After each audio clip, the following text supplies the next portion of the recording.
This is the Rose Palace, and this building that is just a warehouse-sized structure has quite a history here in the city of Pasadena. In most recent history, it was a place where a handful, maybe four or six floats for the Tournament of Roses parade were constructed in here for many, many, many years. And before that, though, it was called the Rose Palace. So these words have returned to the building. I don't know what's going on now. But in the late 60s, if not also the early 70s, it was a concert venue for rock shows. And of course, in the late 60s, there was a lot of exciting things going on. The Summer of Love, Woodstock, of course, the Vietnam War was going on, etc. And a lot of those big names that were very popular and still are household names to this day played here. For instance, Cream played their very last show here, actually.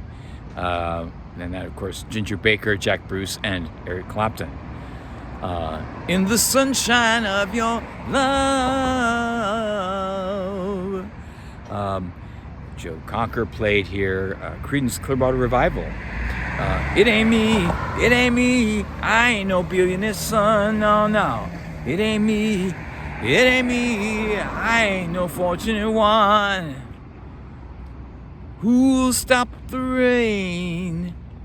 Have you ever seen the rain coming down on a sunny day? Santana played here. Led Zeppelin played here. And the main point I wanted to make about that, think about the economics now. I'm hearing new Rush tickets are going for $400 to $800. The new tour with the female drummer, to pay tribute to their drummer Neil Peart that had passed away, $400 to $800 a ticket. And of course, I've heard stories of Taylor Swift shows, thousands of dollars. Rolling Stones, thousands of dollars. Even Paul McCartney shows. It's so much money. Hundreds are now going to thousands, and people can't afford to. The average working class person cannot afford to go to concerts.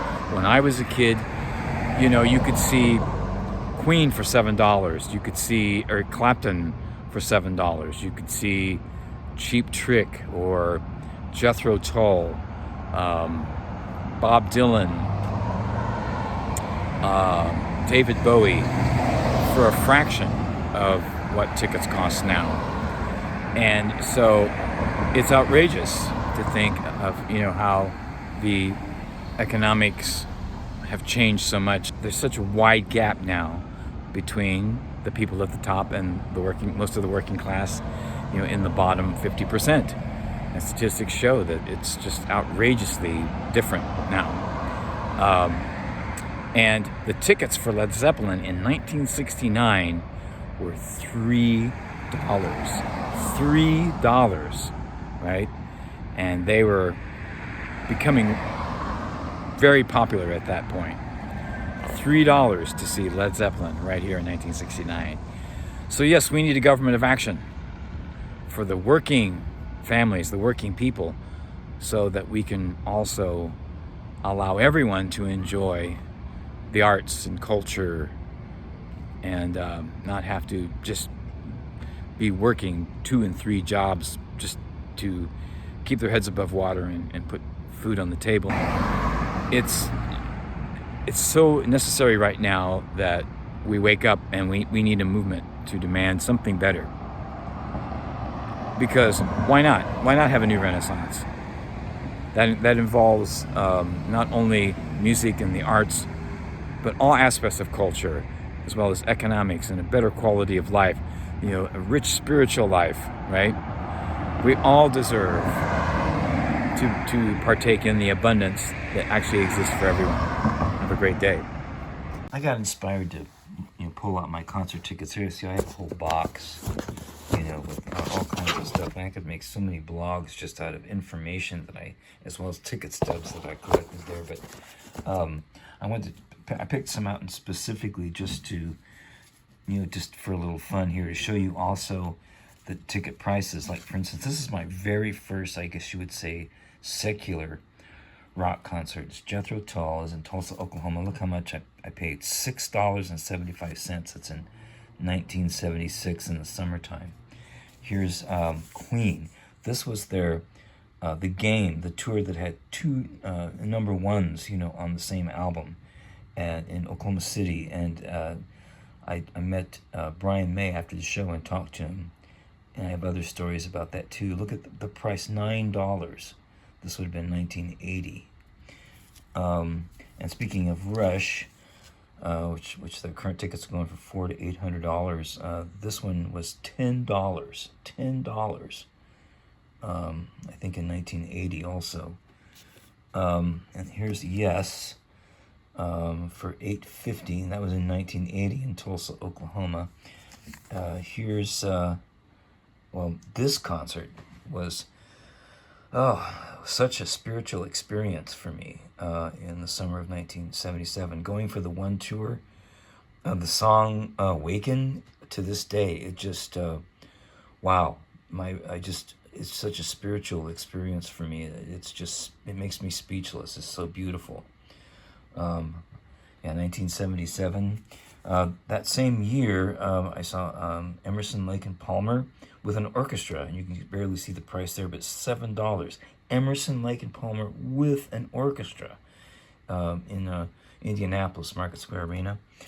And for you Velvet Underground fans, this was at Norman, Oklahoma campus of Boomer Theater, next to the record store where I used to work. $4 for John Cale of Velvet Underground. And I remember this Norman, Oklahoma, University of Oklahoma. I remember him playing a beautiful version of Leonard Cohen's Hallelujah. First time I heard that song, it was great.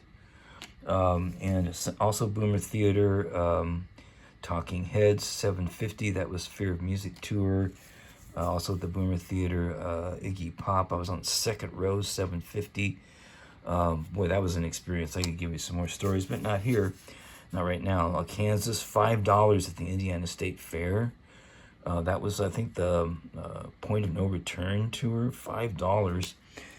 Lloyd Noble Center at the University of Oklahoma, Devo, $9.75, I think, was the ticket price there.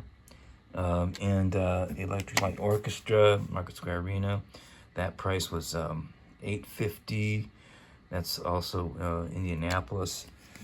This is the Who in Dallas, the Reunion Arena. I saw Queen there too, $12.50. I used to think that was that's a lot of money, $12.50, 1980. This is King Crimson in Dallas at the Agora Ballroom, and that was for $7.50. That was in the 80s when they made their return. Let's see, what's this ticket here? This is